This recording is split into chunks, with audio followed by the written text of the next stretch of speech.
Welcome to 10 Minutes to Transactions, where we're going to show you how to add Pi network transactions to your app. We're first going to set up your app in the Pi ecosystem, and then we're going to create a Rails app with a buy button that is implemented both as a stimulus controller and then a React component.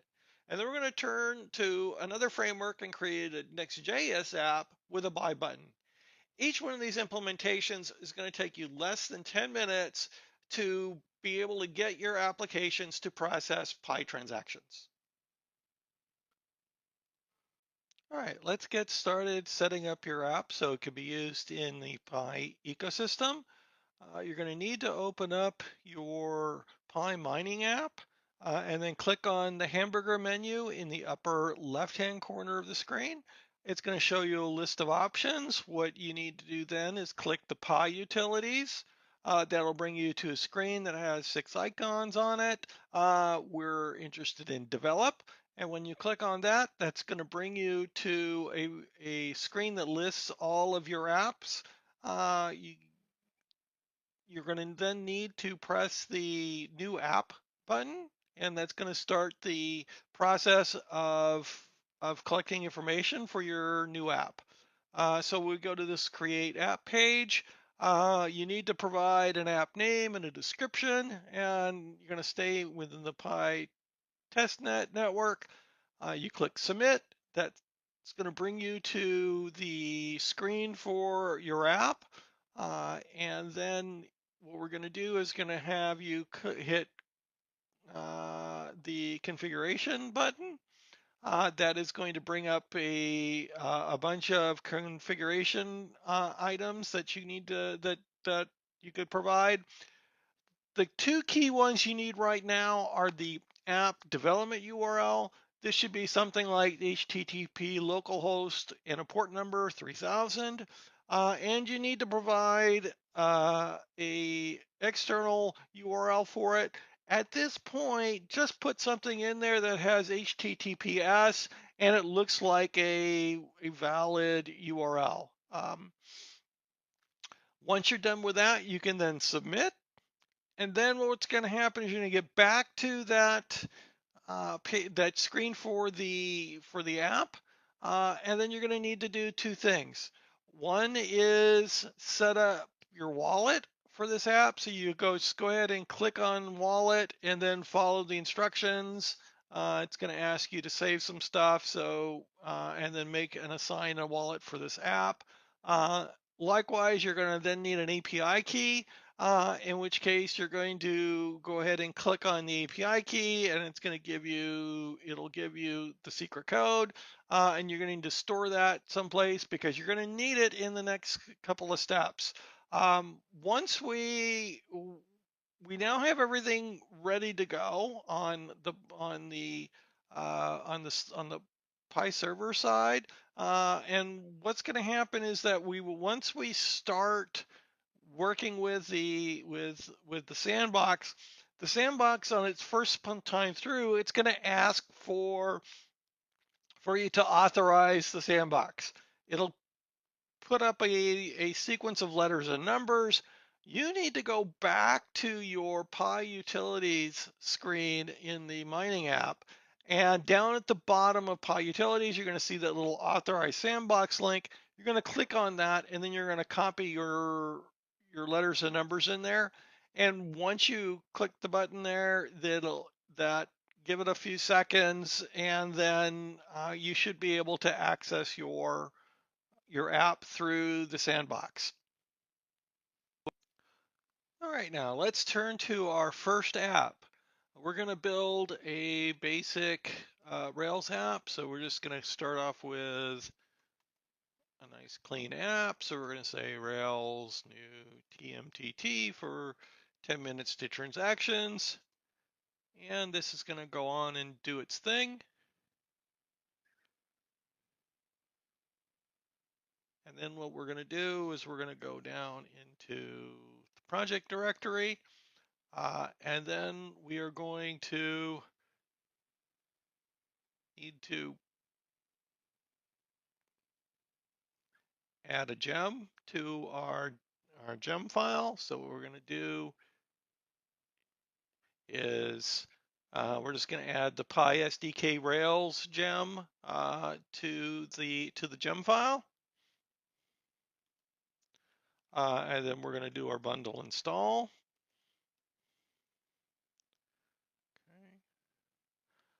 Once that's finished, then it's we're ready to actually install the PySDK app. And we do that with Rails generate PySDK install. Okay. This PySDK install will set up all of the necessary components for providing a vanilla stimulus controller. Okay. So adds all of that in there. All right. And then we are going to just make sure install. Make sure everything's okay. We'll actually even do a yarn install here just in case. All right, looks good. All right, so now we're all ready to go, but we need to have a way to see what's going on here. So what we're going to do is we're just going to add a simple controller called root, and it's going to have an index page. Okay. And then what we're going to do is we're going to need to make sure that our Rails app is going to send us to that index page. So we're just going to edit the config routes. And now what we need to do is we need to just be able to go to the, we need to add a button at the end of our root index. So we're just going to head and cat into that index file. So we're just going to add a div with a data controller and a button, and all of that should be used by the stimulus system. Okay. All right. Now what we're going to need to do is we're going to need to load up our secret API. So you're going to need to have something that you're going to have to define an environment variable that has that API in it. Okay. It's going to look something like this, just PyAPI key. You're going to get that from the PyDeveloper page. All right, now at this point, we should be able to say, go ahead and run our controller from here, our application from here. So there we go, and it is up and running. Now let's take a look at our app and see it run through the sandbox. In order to do that, what we're going to have to do is we're going to visit the sandbox at mindpy.com, mobile app UI app, and then the name of your app. And this one is TMTT demo. And once we get that, then what it's going to do is it's going to actually, as we said, set it up to read from localhost 3000. We get our root index that we built, and there's now a buy button. This button normally starts off disabled and only becomes enabled once the app has authenticated the user and is all ready for transactions. So now that it's activated, we can go ahead and click it, and now we should be able to start processing a transaction. Since in the sandbox we don't have a biometric option here. And so what I'm going to do is I'm going to copy in my passphrase. And so when I do that, then we're going to disappear a little bit, and then I'm going to come back with the next page, because I'm just going to go click that purple Pay with TestPy, and through the magic of editing, will be done. Okay, now we are back. Okay, now it is time to go ahead and send that payment in, and then we'll go ahead and click that, and then the transaction will complete, and we've got our payment succeeding. And then we go ahead and we're back to our original page. All this engine does is it allows you to build that buy button and provide the front end and back end hooks that are needed in order to make it happen. You can find more documentation on how you can customize this in the README for the PySDK Rails.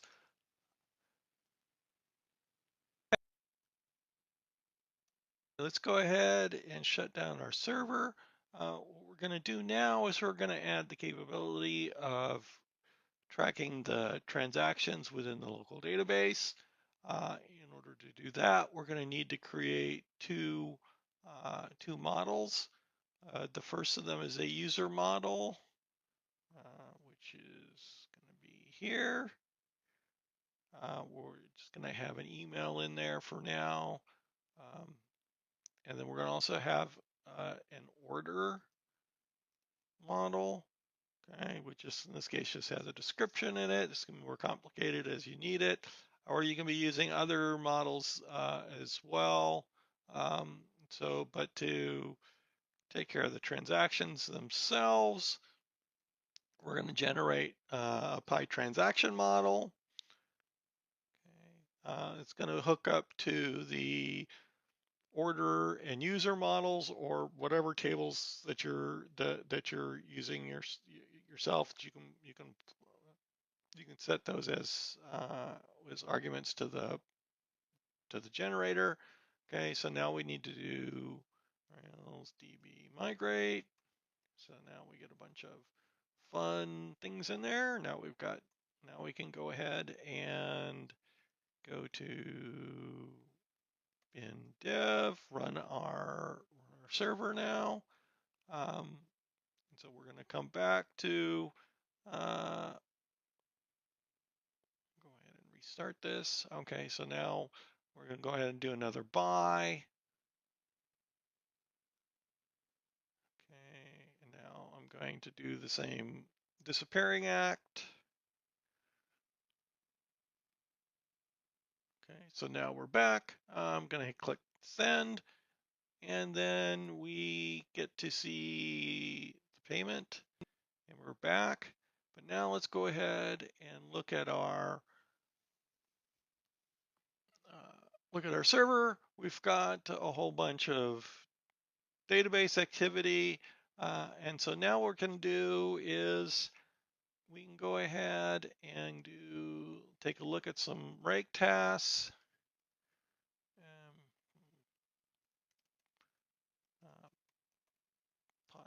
PySDK. And so we've got two. We can do rake PySDK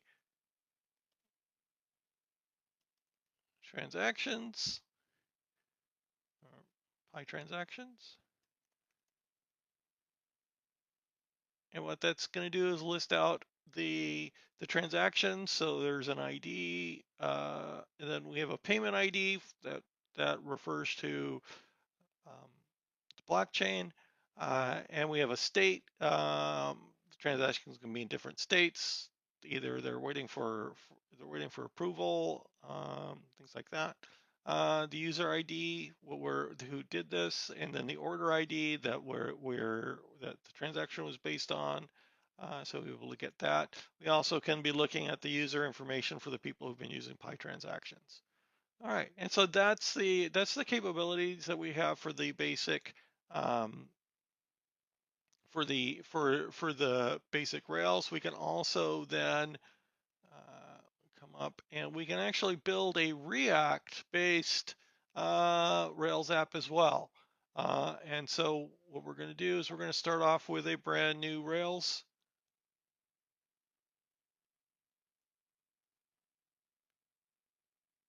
And then we're going to go ahead and basically go through the same operations again.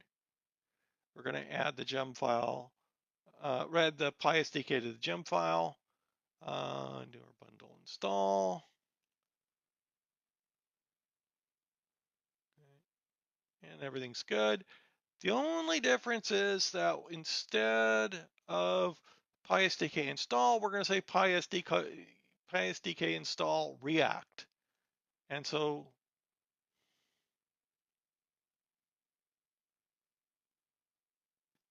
now that we have our React-based server running, we can go ahead and load it up. We now see that we have the React PySDK, Buy with Py. The button is active. I click on the button and it starts the payment processing, which is the same as it was with the stimulus case. So we've seen that we've been able to do both stimulus and React in our Rails app in less than 10 minutes on either one of them. Next, we're going to look at how to do this with Next.js. All right, let's go ahead and get started with our Next.js app. And we're going to use yarn create next app. Take all of the default settings.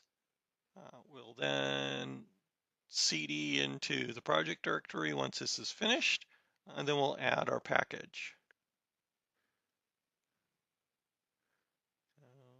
We're doing pretty good there, so let's go ahead and go into our directory.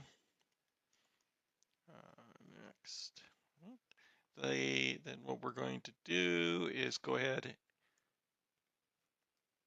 and add our package, so PySDK Next.js.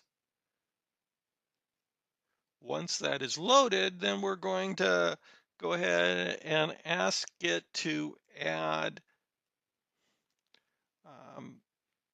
both a PyButton component and routes that are going to be able to handle the transaction processing.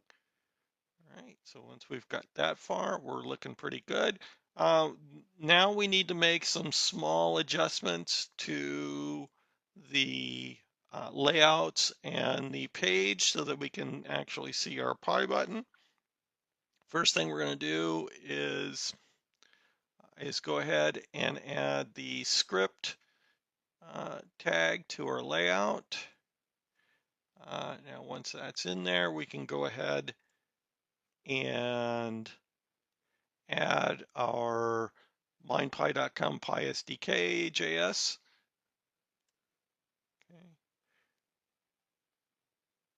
Now that the layouts are finished, we can now move to going to our page. And the first thing we're going to do is we're going to go ahead and import the PyButton. And then we are going to go ahead and put the PyButton on the page. With all of those things in place, then we can do a yarn build.